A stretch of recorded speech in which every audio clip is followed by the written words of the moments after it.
Здравейте, скъпи приятели и последователи! Днеска ще говоря за нашите партньорски или любовни отношения.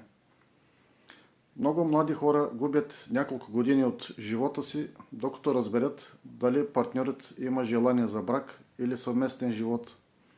Затова много млади хора се отчаиват и казват: повече няма да се жени.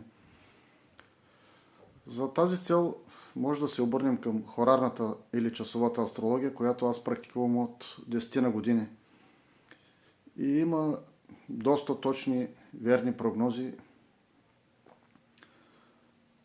Чрез едно телефонно обаждане или СМС съобщение към мен може да научите за мотивите на вашия партньор, какво желае, дали изпитва любов, дали иска да се жени, дали желая вашата кола или вашите пари, дали желая вашата къща. Но ако няма достатъчно чувства, тези връзки или тези бракове бързо се разпадат. Може да ме потърсите на посочения телефон на моята астространица Astrology by Metin. Имал съм случай, когато един партньор е питал за двама или трима партньори, кой от тримата повече ме обича или кой повече има желание да създадем брак.